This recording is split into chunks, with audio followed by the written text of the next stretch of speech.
Andrea. And I'm Bianca. Welcome, guys. So it's been some time since we did our last podcast. Sorry, we did this last time on the giggling in the beginning. All right. Yeah, so it's been some time since we launched our first one. The first one was like Sister Friends. And it was kind of like a little bit all over the place. We had somewhat of an idea. Trial and error. You asked me what the mission statement is. And we ain't have one. But we decided to revamp, rebrand, bring it all back together just because. And here we are with Just Live. But like, why did okay, so like I guess you could tell them a little bit about kind of what happened, not everything that happened, right, between us doing starting Sister Friends and then getting to like this point. So I think, and definitely interject wherever you feel necessary, I think when we first started, we definitely had great intentions. We definitely wanted to get our voice out there, help other people, talk about some topics that we felt were necessary, and life just happened. Literally. A little over a year later, here we are again, but life literally just happened. Yeah, because we did it at what, the end of right after, or was 2019? Did we do it at the end of 2019? I know it was before the new year. I'm trying to think. I think it was like right before Christmas because we had those hats on. But it was 2019, right? Or was it 2020? I think it was 2020. I think it was 2020. It was 2020. Okay. So a year ago. Yeah. Wow. Yeah. Yeah. So, you know, some things happen. Some things. A lot of things. So yes, we're here again to rebrand, and Just Live it's like just live anyway.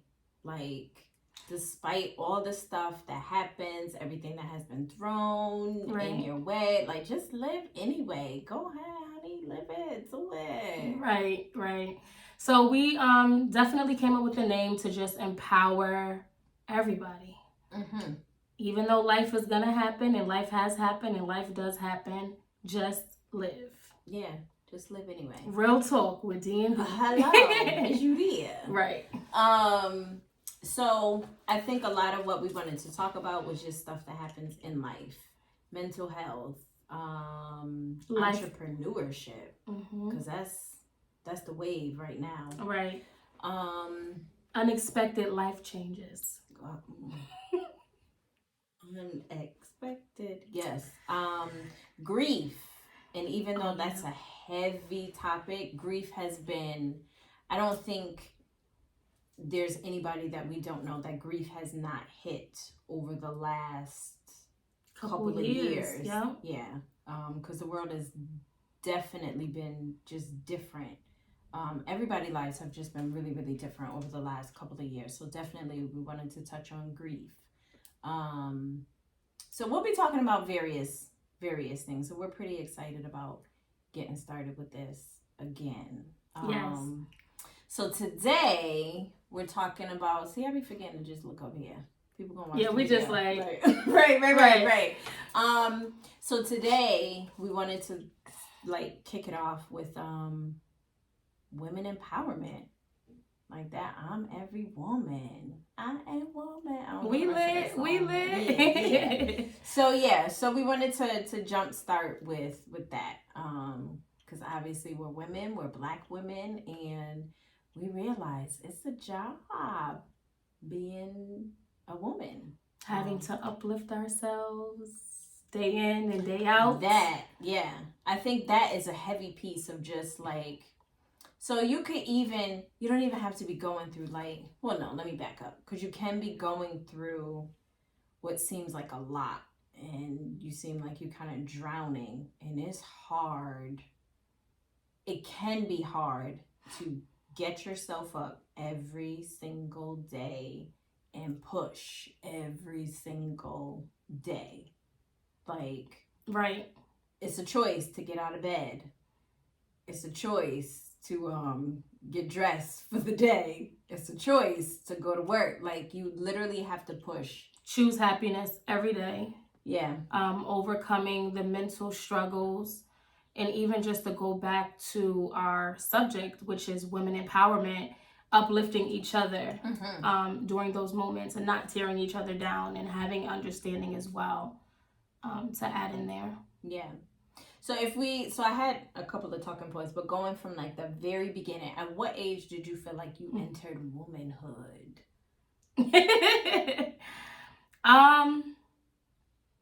So I have a couple of answers for that. So I first felt like a woman when I turned 18. I thought I was grown. Hey!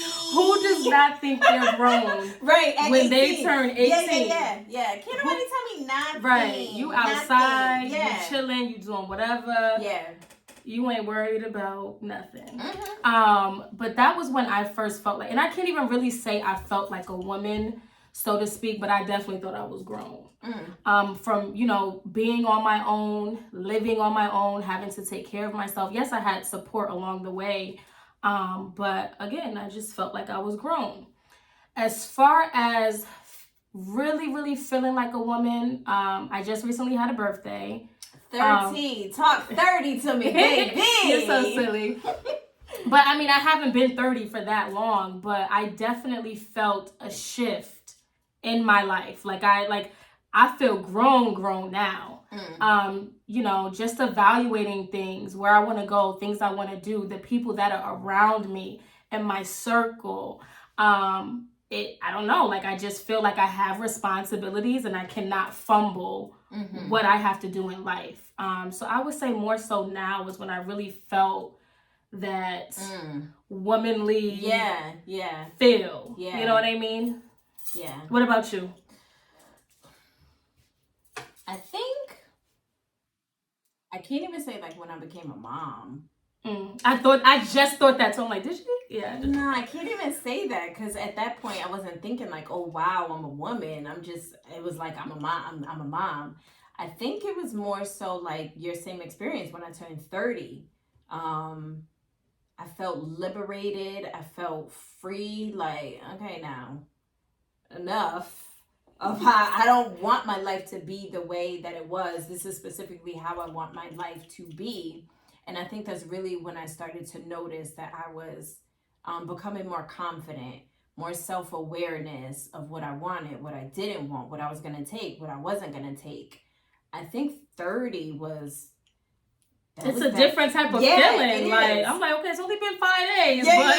Yeah. It's really a pivotal moment. And I think for some people, it even happens before 30. It can happen when you're 25. I think it is a personal experience, but for sure, when I turned 30, I think that's when everything really started to change.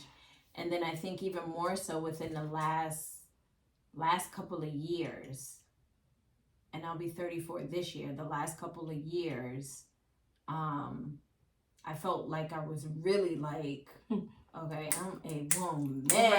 Right. It's here. Right. Yeah. Definitely the last couple of years, I would say that. Okay. Yeah. And like you said, it can look different for everybody depending on experience. It could be a life-changing experience. Somebody can literally view it as having to grow up sooner or take care of a responsibility sooner than your average, I guess. So it really can be different for everybody across the board. But I think a lot of people would probably agree 30. It felt different. I've had other birthdays where I felt older. I felt like it was different from the year before. It was something about that age 25 too.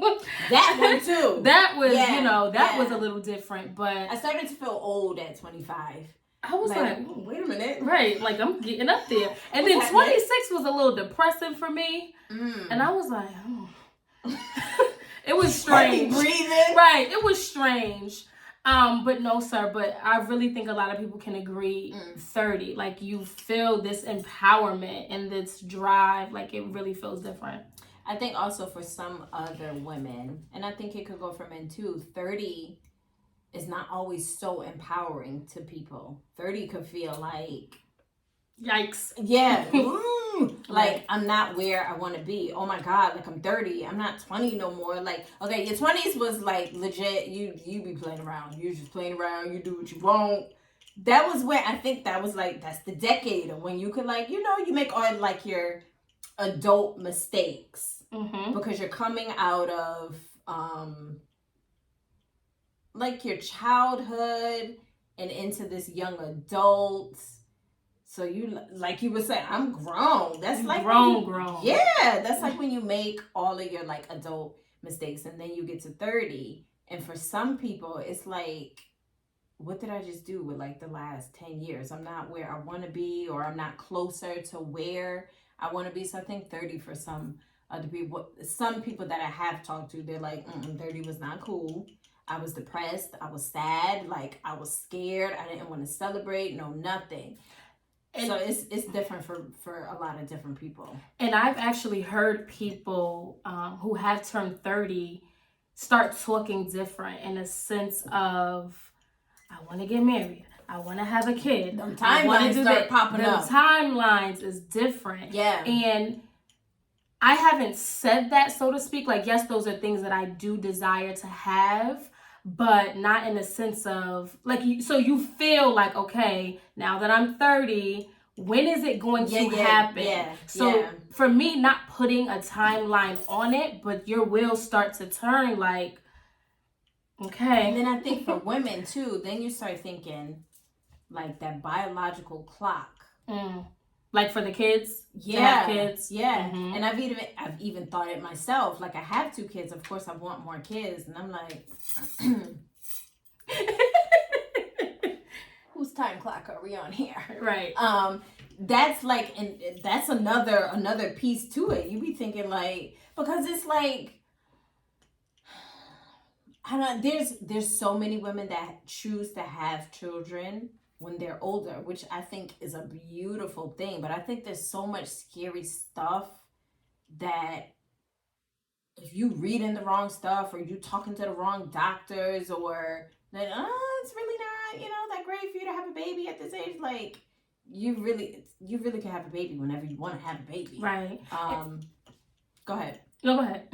But I think it's those scary thoughts, like you be thinking about these timelines, like and what's going on. Yeah. And you have certain people, so I've also spoke to people that have said, who have a child or children, they use their 20s to live their life. And when 30 came in, or after 30, this is what I want to do. So I feel like people can agree that 30 you feel more womanly or more adultish. But I've heard people say those type of things like, I don't regret anything. Like, I did all that I could do. I traveled without having the kids. Yeah. Or some people, it's all about perspective. Some people feel like, well, I can still travel with having kids. Or I can still do whatever it is I want to do. Or they may have the support. Maybe a grandparent is able to sit with the child or what have you. So I really think it's about perspective and life experiences. And the mindset and where we are. Yeah. And really being careful of what we're listening to, who we're listening to. Yeah. Who's in your ear? Who you talking to? Right. And then also, like, I don't think this conversation is kind of widely had, like, doctors as a woman. So when you look back, and I'm going to tell you, like, a personal experience, I was a little leery of getting, like, when COVID-19 happened, and then they started talking about, like, vaccines and stuff, and people were getting the vaccine, I was like, I'm not doing it. Same. Not doing it. Right. I'm a Black woman. Have you seen what they've done to Black women? Like, Black women were experimented on. Like, it's so having the right doctors, and you don't even have to always have, you can go like the what's the other route I'm thinking? Like, you can, the homeopathic route. So everything is like the natural way. Okay. Like, gotcha. Natural medicine kind of way. But I think that's really important too, is having the right OB. Right. So I definitely agree with that. And that speaks to, for me, and this is just all across the board, if you don't like your job, don't do it. What are you here for? If you're not passionate about what you do, and it's not to say you're not going to have a day where you're just whatever.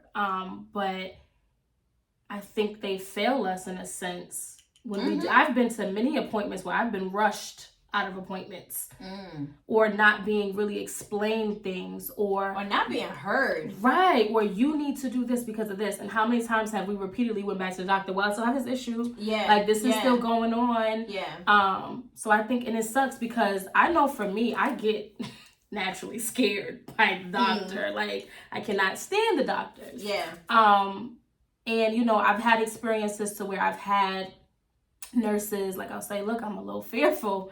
And they'll talk with me. They're patient. They're kind. They got good bedside manner. Right. They'll walk me through certain things. Doctors as well. But then you'll have those experiences to where it's not like that. So how is that really us being empowered? How is that helping us? Right. So, and I think if you come in across a situation like that where you're saying to your doctor, like, this is what's happening with me, and you feel like they're brushing it off, go get a second opinion.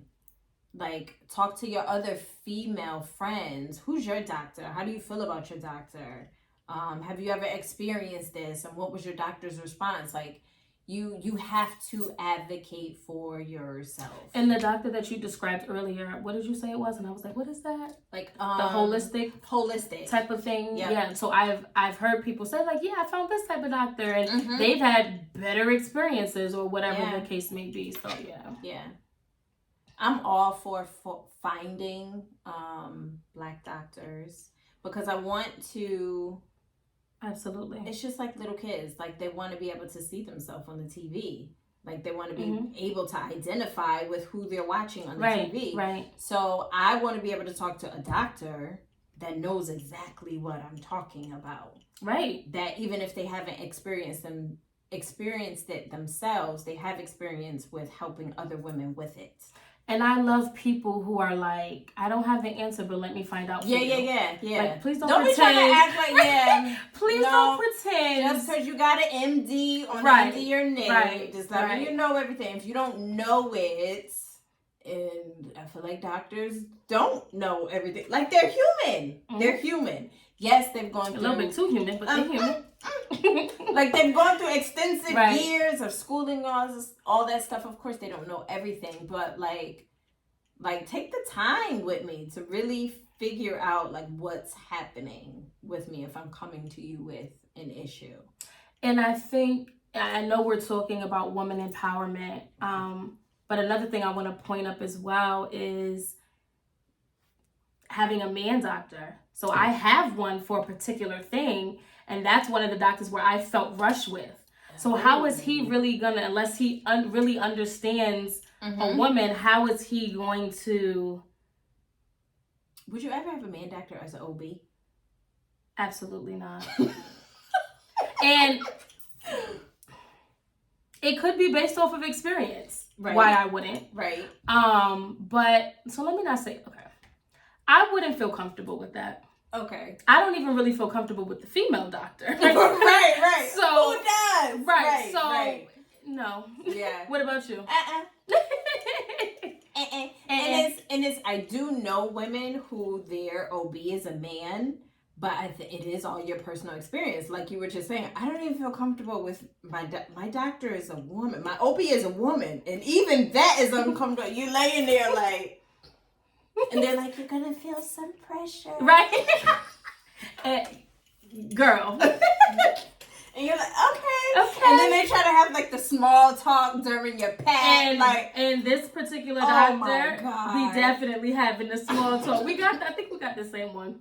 Oh yes, we do. And I'm like, okay, you're doing a little bit too much talking, sis. Do what you gotta do. So how's the job going? Mind you, how have you been since the last time I seen you? And I'm like, she don't hurry up. Legs like, oh my God, it is so uncomfortable. It really and then me, she'd be like, open them a little bit more. I'm like, sis, I don't even want them open the way they are open. Oh my God, it's so uncomfortable. Very uncomfortable. But obviously they need to be checked. They're these delicate flowers, so right. They need to be checked. Lord have mercy.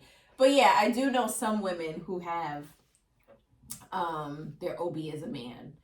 If you're comfortable with it, if it's been working for you for years and you feel heard, and some women kind of stay with the same doctor. They delivered my babies. Like, I think it's all about the personal experience. Right, absolutely. Yeah, for sure. So then I had this other thought. I don't even remember what year it was. I probably should have Googled it before, like, we started recording. But do you remember the song "I'm Not Your Superwoman"? No, who sings it? I'm not your superwoman. Sis, I don't know who that is. So it's before. This was a long. Oh, so time before ago. our time. Before, I gotta Google it now. Let me find it. But so I wanted to touch on this notion that women are superheroes. Mm. And it carries this weight of, first of all, it's like when you're told you're like, or not even when you're told you're a superhero, but it's like, it's not like a badge of honor. So feeling like you always have to be strong, is that kind of what you're talking about? Yeah. Right. Yeah. Which is so interesting because I actually had a conversation with a lady who. Oh, that came out the year I was born. I knew it was like really? Back. So right at your time, basically. Yeah, Cameron White. I'm not your superwoman. We might need to play that. So I was having a conversation with this lady, and you know, like we was talking about earlier with our name, Just Live, and you know, starting the podcast and then taking that break, and basically just acknowledging that life has happened. I was speaking with her and she was just basically like, yeah, you know, I'm married, I got the kids, I'm working, I'm doing this. If I'm sick, my husband still go do his thing, do what he gotta do. I gotta stop and make sure the kid's okay and this and that and go here and do that. And they're not basically, I don't want to say not acknowledging how tired she is, but it's kind of just like it's expected. So, you know, me being someone who doesn't have children, who is not married, I couldn't relate with her, but I definitely took that perspective. Like, wow, that's what it feels like. Like basically being, you know, you would think the man's the head of the household. Well, so how we put it, right? Right.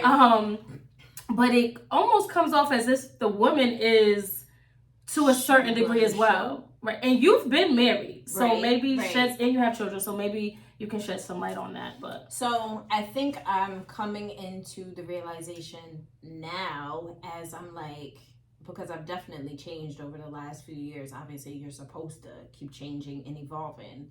And I realized that I always felt like I had to be superwoman.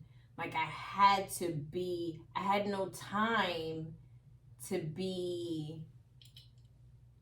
not wimpy, but like I just had to do what I had to do. Like I knew the kids had to be taken care of. I knew I had to cook. Like I didn't do laundry because that was his thing. He just liked to do the laundry. That was his thing. But I had a feeling of like it was a lot on me. The weight, it was heavy. And now that I'm at this place, I'm not married anymore and I'm still taking care of my kids and stuff. Like, I allow myself that time to not be strong. I'm not a freaking superwoman. Right. I'm not. And I think, too, just to also speak to the flip side of it. So for those ladies who are not married and don't have children, you still could even feel like you're superwoman to a certain degree. Just even thinking about the trauma piece to it, the life changes, not being able to say you are not expressive or you don't want to talk about what's going on because you're afraid that that's going to show a weakness, right? Yeah. Or even the people around you. You can have friends who depend on you and you got to show that you're a superwoman in that degree. You know, it's many different aspects of it. Yeah, definitely. It's like, I think women now, we really have to, as we're supporting other women, like reminding each other, you do not have to be strong every single day. Like, it's not realistic. Like, we're human. And there's a lot on us, and it's not to say that there's not a lot on men, and I'm pretty sure we'll have an episode where we can actually talk about the experiences of men once we have a guest speaker. But it's okay to not be okay sometimes. Like, you do not have to be strong every single minute of the day. Right. I know I want to speak a little bit about our relationship. Yeah. Just from my point of view, of course, and you speak from yours. Yeah. But there's moments where I've gone through stuff, right? So, hey, Drea, this is what's going on, whatever. She's, right, she'll listen, right? So, when I call a friend or I'm expressive or a family member or whatever, I'm not always looking for advice. And it's not that I don't need to hear or be empowered in that moment, but she gives me that safe space. Her amongst other people as well, but we're just talking about us right now. Right. She'll give me that safe space to express, and we'll validate each other's feelings. Obviously not foolishness. Right. Don't think that. We don't do that. Right. But just taking the moment to listen and even going behind the scenes, praying. We might not even say much to each other, but hey, I just need you to pray for me. Yeah. Or I need this, or what have you. Yeah. And we'll do our best as friends and with the relationship that we have to do that. And I feel like that's great empowerment. Obviously, you don't have to be friends with the person to do that. You can hear, someone's going through something. You could pray behind the scenes or what have you. But I think that that's very important to our growth and just allowing each other. You can have someone that you're talking to, a family member, a friend, a spouse, and you're trying to express yourself because what you feel feels so heavy, and they're dismissing you. Or like your feelings are not valid, or no, you don't need to feel that right now because this is what you have to do. And granted, or like you don't have time for that right now. Exactly, right? Or you have to do this, there's deadlines and this, that, and the third. And I just feel like there's a time and a place that's appropriate for those things. But when it comes to our emotions and that mental health piece that we talked about, we kind of gotta, I think, take a step back, really understand where the person is coming from, and move accordingly. Yeah. I think that's a part of the piece of like expecting women to always be like this super strong person. So, and it does come out very dismissive. And so I've also recognized that when I have a client and we're in a therapy session, I have to be sure I'm not dismissive. Because it could feel so large to them, and to me it's like no, we can work through this, it's not a big thing, but I can't come off to them that way. It's large for them in that moment, right? So you give them that space to say whatever it is they need to say, and then you work from that point with your going with solutions forward. But I think it's a part of that sometimes we are dismissed, and I think too it's for many things.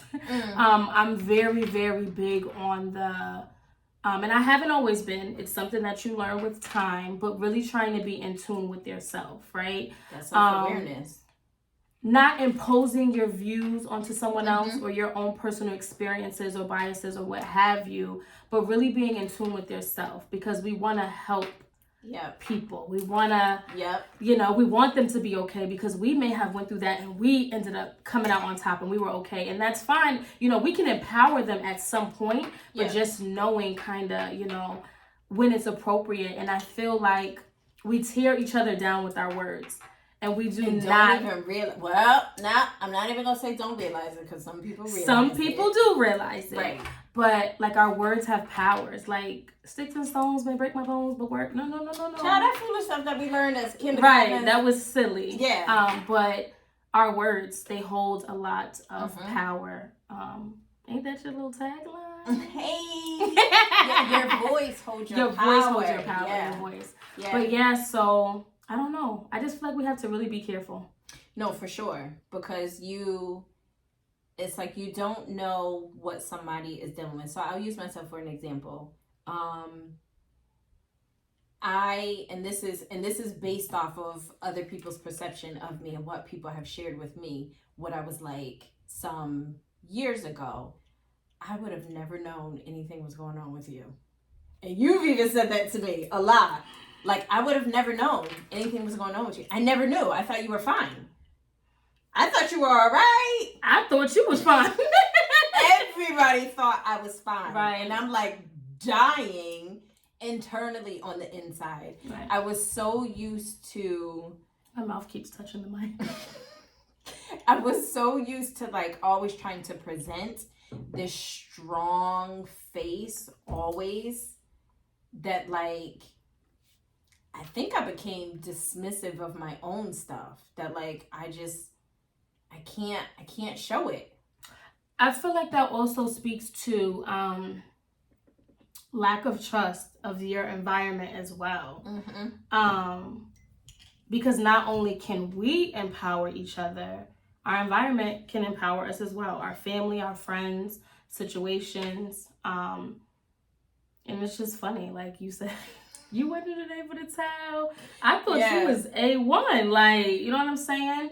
And I just really think we hold up this facade as a way to protect ourselves as well. And I know I used to really, you ain't gonna see me cry. And I'm not even gonna lie. You're still that way. I'm still that way. Am I 100% proud of it? Absolutely not. I definitely know I am way more vulnerable now than I've ever been in my life. Yeah. But I don't like it. I don't like the tears in front of people. I don't like it.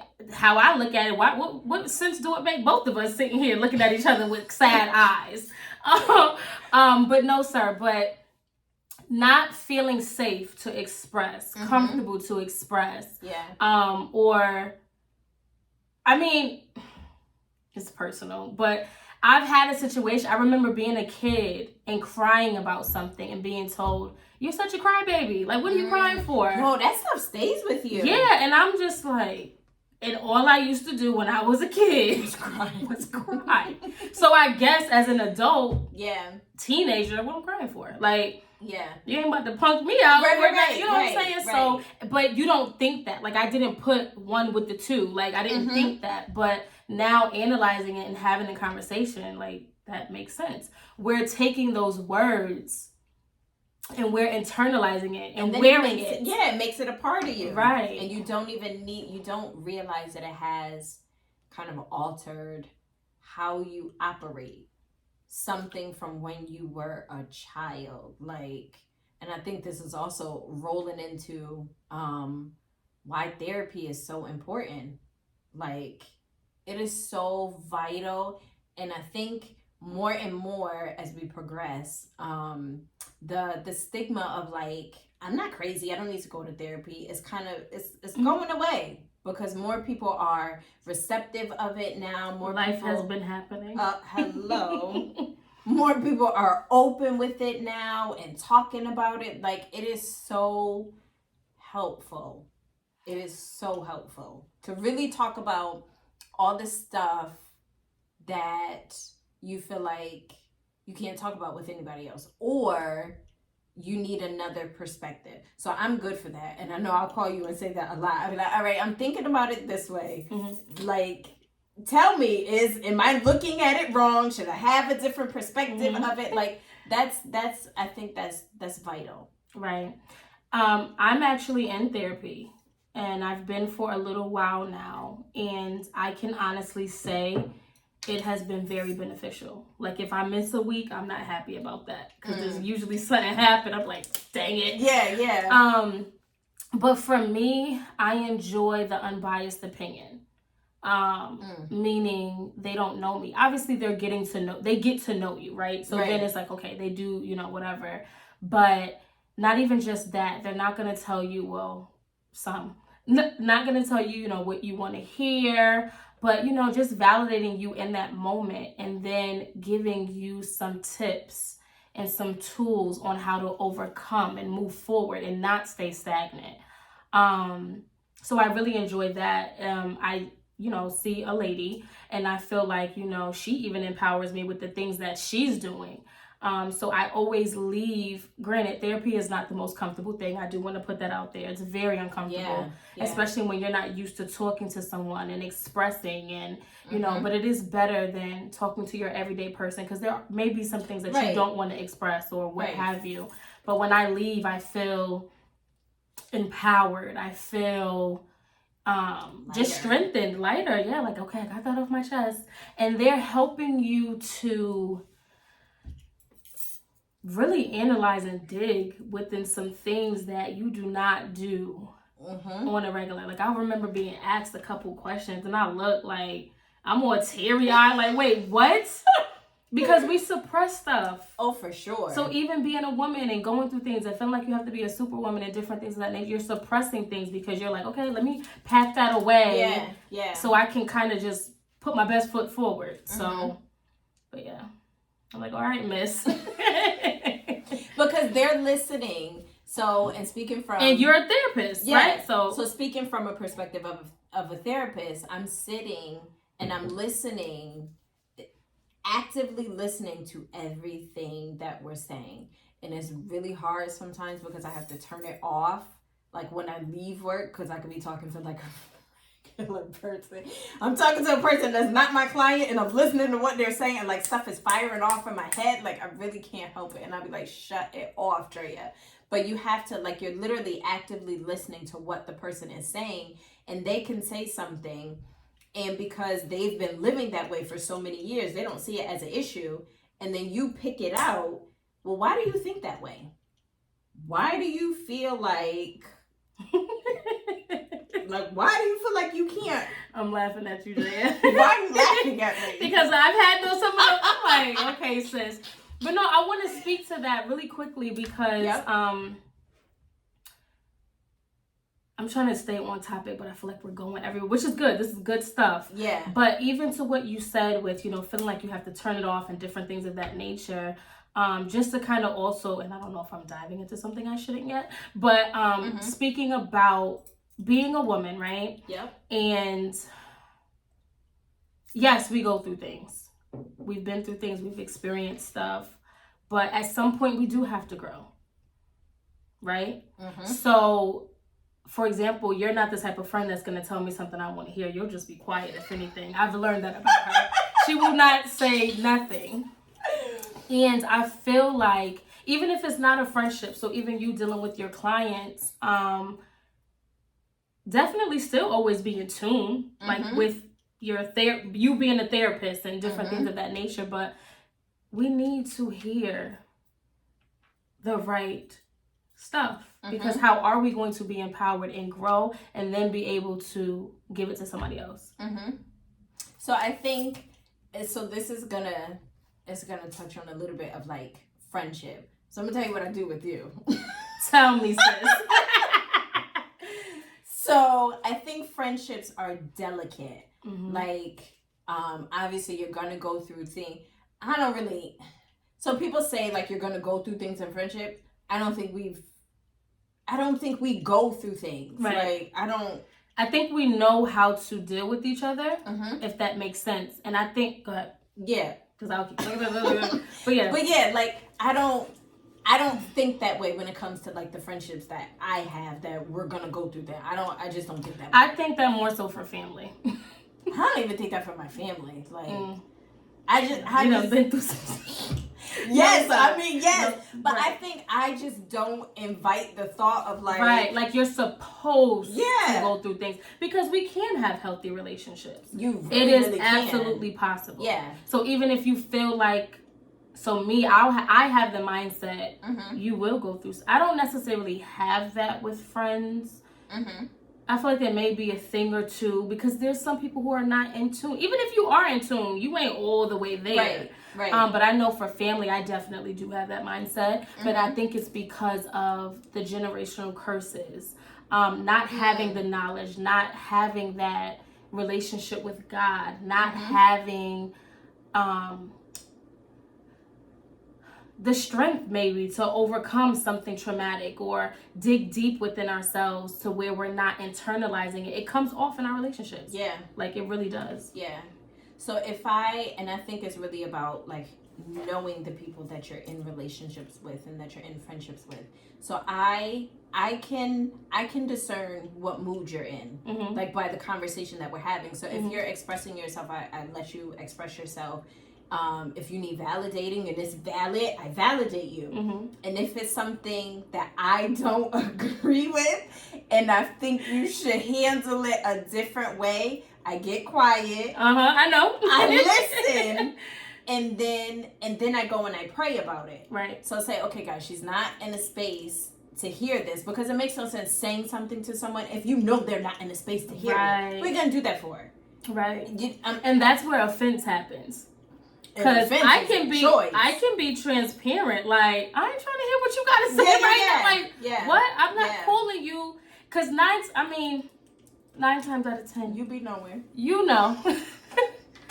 I mean, am I wrong? No, like, you're right. You're right. You already know what's up. You just don't want to acknowledge it and talk about it right then and there. Because can you say that we've had conversations after, and maybe I would have repeated back to you, or I understood basically what you may have wanted to say but didn't say in the moment, and it's like, oh, okay. Yeah. But yeah. So I will. But you silly. No, I'm serious. So I'll. Let me tell you what I do with you. Because I realized, right. Because God is at the center for literally everything that I do. He is at this. He's gonna be at the center of my friendships, and my relationship. Right. If He's not, for me, it's not gonna work. Right. You've tried that. Yeah. It's not gonna work. Right. So I bring it back to God. Like, okay, you already know where she is. Like, it's not for me to fix. And a lot of stuff, it's like we need to go to God about. So I'll just pray. I give it to God. So I'm not carrying it, because I know me personally that I do that. And that's something that I have to work on when like a family member or my close friends are going through something. Sometimes I'll carry it. Like, I'll pray about it, but I'm holding it.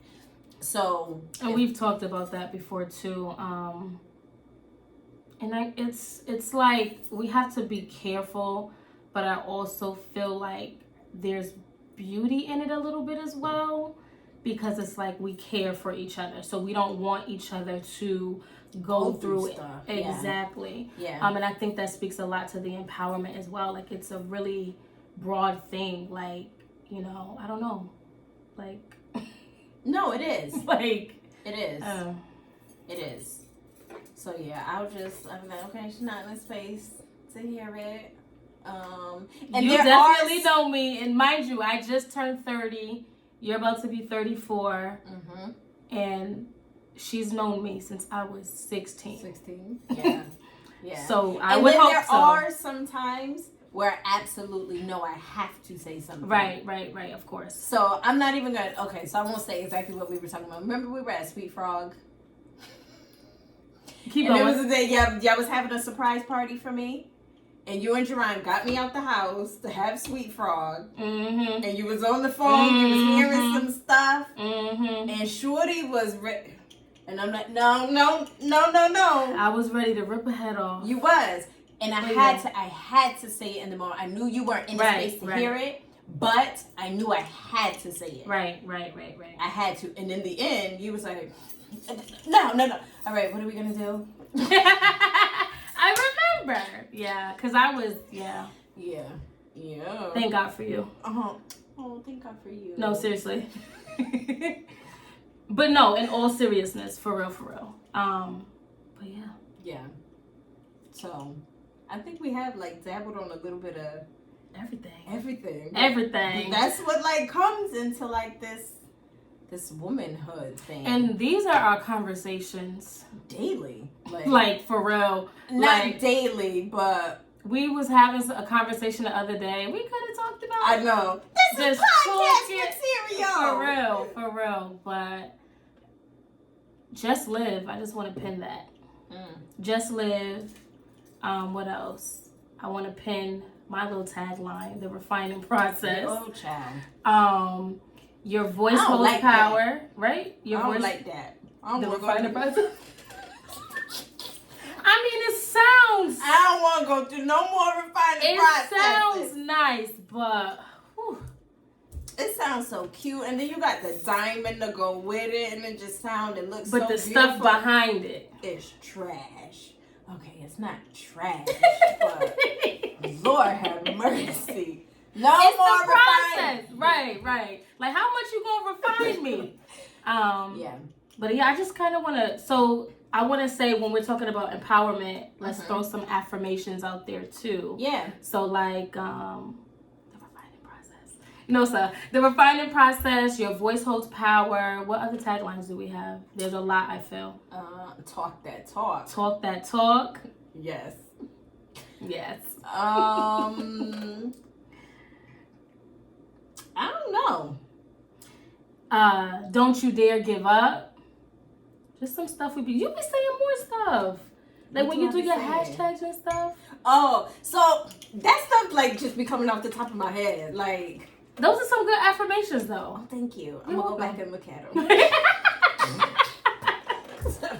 I don't know what I'm saying. No, there's something you be saying. Hold on. Oh, live and live well. Right. No, honey. I live by that.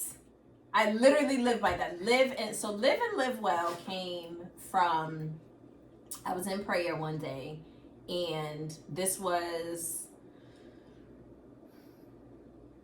in like the few months after my divorce, and I was all over the place. Like I felt like I was in a space of like liberation and freedom, but also at the same time it was a piece of mourning that came with it, because I felt like for so many years I was like, oh my God, like who was I? Like what was that? What was I just? Am I really just coming out of this? Like, wow. So it was a lot happening in my life. There was so much changing that was happening, and for so long I felt like I wasn't living. I was literally like just existing. There was no living. There was no funness. Now, people that was around me, you would never know. But all this stuff was internal. I was not happy. I was not having fun. I was not enjoying anything. I was struggling with motherhood. Like, nothing was enjoyable to me. So I was in prayer one day and just freaking weeping, man. Like, oh my, I can't even My little weeper. Right.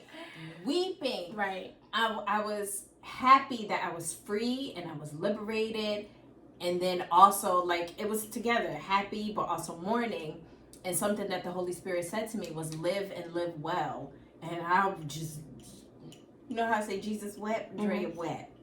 Wow. I just cried and cried and cried and cried and cried, because I knew it was an indication of like, sweetie, like life is about to like get good. Like, that live. Womanhood too, we talked about. Yeah. So that could have been a pivotal point for you as well. Yeah. Wow. Like, just live and live well. Right. Like, don't I love just, that. I love don't that. Don't just exist. No more existing. Like, and no more just living to get by. No, live and live well. Right. And I think, you know, we're talking about the affirmations and the taglines and stuff that we have. We have to speak these things to ourselves as well. So I know when I'm posting things, I'm saying stuff like God first and don't give up and the refining process and beauty for ashes and different things of that nature.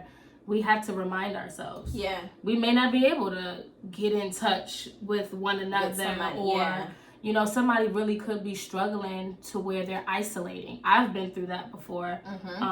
You have as well, or what? Do you not isolate? What does that look like for you?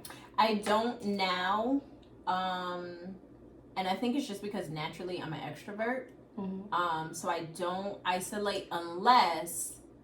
So I have been in like a season where God has me isolated, right? And it's not isolated like I'm not talking to anybody. It's more so like my focus is really like on what He's doing in me. He's literally doing something like specific and intentional where He needs my focus. So He has me kind of isolated. Right. So there's a couple of different definitions for that. So you could really be isolated to where that's where God has you and He just needs to do what He needs to do, or you're isolating yourself to where you're going through something and you just don't want to be bothered. And I feel like I've been a little bit of both, and especially with this 30 thing that has crept up upon me. And I'm not saying that to be funny, I'm being dead serious. So in the past, I would really isolate myself because number one, I didn't feel like I can talk to anybody. Like there were specific things that I was dealing with. So I'll back that up a little bit. Being a teenager, I didn't express myself. I would isolate in my room. Don't call my name. Don't talk to me. I'm gonna yell at you. I didn't have a voice to really just say, this is what I'm feeling right now. It all was displayed in anger. Becoming an adult, feeling safe with certain individuals, and then that being retracted. So I'd be like, all right, well, if you're not going to understand me, and if I can't trust you to tell you, then what am I really going to say anything for? But even besides that, it was a natural thing for me to isolate anyway. So it kind of came natural. I think now I don't intentionally isolate, but I'm going to be honest. I feel like the things that I have experienced and am experiencing, no one can help me but God. And I'm really not saying that to be funny. Like that's a for real thing. Yes, I know that I can call Drea, hey, you know, this is what's going on, whatever the case may be. I could call one of my sisters. I could call a family. Like I know that there's people. I'm not isolated to the point where I feel like I have no one. I know I have people, but I like the quietness. I may need to hear something or feel like I need some type of direction. And I feel like if we're just talking to a whole bunch of people, I'm not going to say for no reason, but if you're talking to a whole bunch of people, you're not really going to get a clear direction. And how are you going to get empowered if you're listening to 5 different things? Yeah. That doesn't make sense. Well, obviously the first direction you go is God. Right. I know that's lit, and that's something that I've had to learn because I was really dependent on other people. And I think that's a part of that's a part of that Look. No, sir. That's something that God will teach you because He doesn't want you going to the first direction. You should be looking up. That's your first. I know that's my first pivotal point. Is I'm looking up first. And I want to pin something there too. God, number one, first and foremost, hands down, absolutely right. Even with therapists as well, I understand we have God, we have our therapists, we have our friends or what have you. Even for therapists, we have to be careful with that. They are not our savior. So you want to sit here and text and call and this, that, and the third. We're supposed to get the tools to kind of maneuver through the week. Okay, you know, this is what, like I'll take things from my session and I'll try to apply it throughout the week, or I'll remember like, hey, and then I'll go back, it sounds, you've been working on that. It sounds like you kept that with you or what have you, but really trying not to idolize people. We can be empowered by people and situations. Talk. But not idolizing the person or the situation or the circumstance, because you can become dependent on it, and then when it's no longer there, how are you going to be empowered? And then God will do that. So you may unintentionally create an idol in your heart. Like you can idolize someone, and that person can be, you have this person so high that you're not going to God, that you're going to that person for your direction, for your wisdom, for your guidance, as opposed to going to God, and He will nicely break it all up. Like, all right, enough. And even when we was talking about the isolation, it's the same thing. I say God is funny, but He's really not funny, but sometimes He is. And I'm not saying that to be funny, but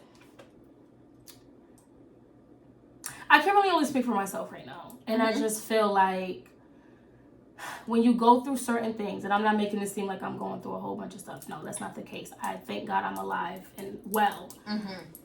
But He will do stuff that is out of your control. Pause. You're talking about the sovereign God? Right. Where you have no say so. People will get removed. Certain circumstances will happen. You're in certain situations, and you're literally just like this. Okay. You were like, oh, this is what we do. And people can internalize that a certain way and different things of that nature, but it's really just God moving. So, be empowered with that. If you don't be empowered with anything else, but yeah. But the beauty in that, so it's scary. It can be scary, but the beauty in that, what I've learned, because I've seen God just be super sovereign in my life over the last few years. Like, oh, you're really just doing what you want to do. I think it pushed me to get to a place of absolute trust. Like, there's nobody else I can trust. Seriously. I can't. Certain Nobody else is going to take care of me. Like, I literally have to put all of my trust in God, because obviously if you're doing it this way, this is the way that it has to be done. Right. And, no,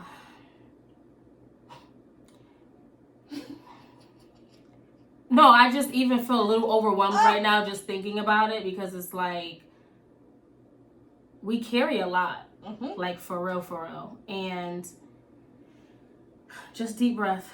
No, seriously. Like, you want to feel strong, and you're so used to your life. I'm definitely talking to myself. Going a certain way, and now things are out of your control and what have you. And you literally just have to say, okay, God, well... Like, don't panic. Oh, yeah. Like, as a female, just try not to panic. It's not really going to do anything. But, right.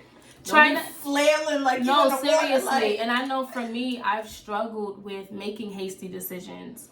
So even just acknowledging that about myself, because I'm trying to control what's going on when I'm not supposed to do that. Yeah. God is in control, and then He'll show you. He'll show you. He'll be, okay, that's cute. You think you got it? Yeah, that's cute. You think you're in right. control. So it definitely humbles you for sure.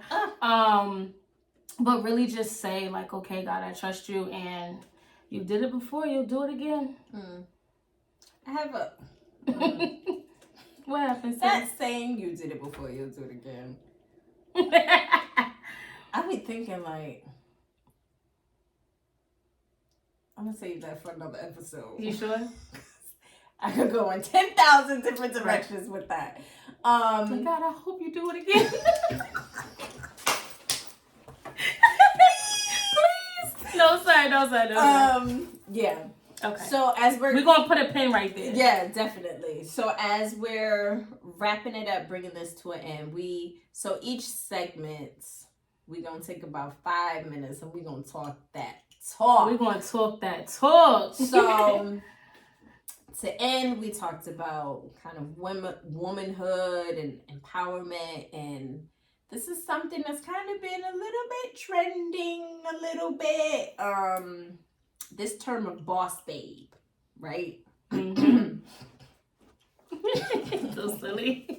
So I think it's, and we're gonna spend about a month on our podcast just talking about entrepreneurship and having guest speakers, and it's gonna be so dope.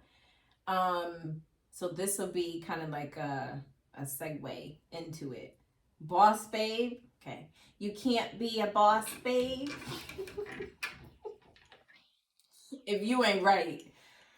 Don't. Seriously. So I've seen a lot of stuff on social media. Like, so I think 2020 birthed entrepreneurs. Like, everybody. Like, and it's a beautiful thing. It is an amazing thing. Y'all look at my face. Because I have something to say. I know. And I didn't even plan on saying it. But being an entrepreneur is great. You starting these business and you working with people. Right. Don't have no nasty attitude. Being an entrepreneur, being a boss babe. Don't do that. You will not get my money. You will not get my business. And I write reviews. Right. Long ones. I am a review writer. Long ones. It's such a turn off. Long ones. Yeah. And we only have 5 minutes to talk, so I will try my best not to drag it. But I definitely want to say this. So, this is, just live real talk with D&B. Right. So we're definitely going to be real. No, real talk. But respectful, of course. And I just want to say this. I actually had a horrible experience with an entrepreneur. Someone who's a woman. There was no woman empowerment whatsoever. And I feel like I appreciate everyone's creativity and what they bring to the table and the different things that we can learn from each other or what have you. But definitely the attitude, that's a big thing for me. Customer service. You know how they say, oh, the customer service, right? I'm not necessarily somebody who believes that 100%, so to speak. Yep. But there should be a level of respect that we have with each other when we are conducting business. You don't know. I could have been sending referrals to you. I could have been... You could have been an investor. And I'm coming to try your company out. If I like you, I could write you a whole check that'll set your whole business up. But because of your nasty attitude, baby, you got nothing. And it's the entitlement behind it. It's the because you know that you're good at what you do, that you feel like that's it. And no, that's not the case. Stop leaving a bad taste in people's mouths. If you really want to elevate and grow past your full potential, dig deep within yourself. And I'm not saying that for real. Dig deep within yourself. Stop being so cocky. Stop being above. Stop feeling like you're above the person that you're servicing. Because really and truly, our money is valuable as well because you want it, right? Right. Like you want it. Right. I'm giving it to you. We're giving it to you. So why do you feel as if because you're taking it that we have to take the attitude that comes with it? Right. And I think, being African American, of color, being in this world, entrepreneurship, and really just trying to grow our businesses, we have to do better. When I tell you it's disgusting the way we treat each other, I'm sick of it. For real. So we would love to have some entrepreneurs come on. We talk to them. We talk about empowerment. We talk about the things that we can do better and really just strive to do that. Yeah. So just, we're going to define the term boss babe. Boss babes are pretty on the inside. They're these nice, not you let people walk over you or anything. I think and many people may not agree with this, but I think this is the way I think as I'm a growing entrepreneur. There's always somebody that can do it better than me. There's always somebody who can do it faster than me. There's always someone who's going to be better than me. What sets me apart is that I'm just me. I'm just Drea. There is no other Drea. Right. I'm me. That's what sets me apart. But just don't be out here thinking you the bread and butter.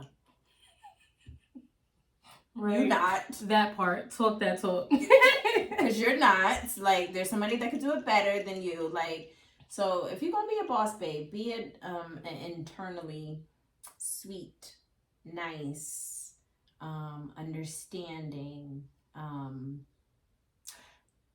There's a level of humility that we have to have. There you go. Like, there you go. The same way God gave you the creativity and gave you the gift, that doesn't mean abuse it and abuse others.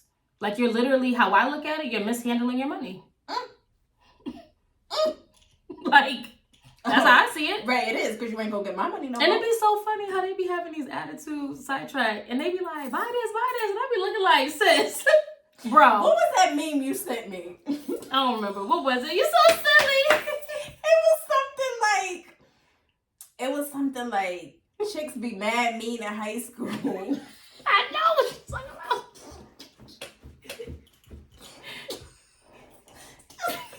Chicks be mad mean in high school, and then when they become an entrepreneur. Hey, love. Hey, love, you want to try my product? Is you nicer than what you was in high school? Because if you not. Right, and I feel like, us talking about this, we're not perfect. We all Absolutely have came not. from something. Yeah. But let's get to a place to where we're growing. Yeah. You're not just dealing with your family members. You're not just dealing with your friends anymore. You are essentially outreaching to other people. You can't talk to us the way you talk to your cousin. still, you shouldn't be talking to your cousin like that. Ain't that your customer? Right. I have family members that have bought my book, and some people gave reviews, some people didn't. I wasn't in nobody's face like, oh, so you're not about to give a review? Right. Like, no, you just like It's the humility, the sense of obligation, lack of grace. Like, it really just be okay. You know, I know you're good at what you do. That's why I'm here. I'm your customer, but please don't drag it. Yeah, because you won't get my money. And I mean, and I'm not talking about regular misunderstandings. I mean, just full right out nastiness. To where I would say, I'm never buying your product ever again. And you're going to get this review. Oh, for sure. Just outright nastiness. And if there is an issue, know that you're not perfect and let's try to correct it. Because maybe the customer is wrong. Customers can be rude too. They can. They can be rude as well. However, it's really about how you handle the situation. Yeah. So just do better, boss babes. Okay? Let's do better. That is it for today. We was like so hyped to get this started again, and we are so excited of like where this is going, all the guest speakers we're gonna have. It's gonna be dope. So yes, like this, share it with all your friends, your family members. Leave us feedback, please. Yes, for sure. Comments. Reach out. Yeah. Reach out to us if you want to be a guest on the show, because we've got a wide variety of things that we're going to be talking about. So thank y'all for tuning in today. Thank you. All right, we'll see y'all later.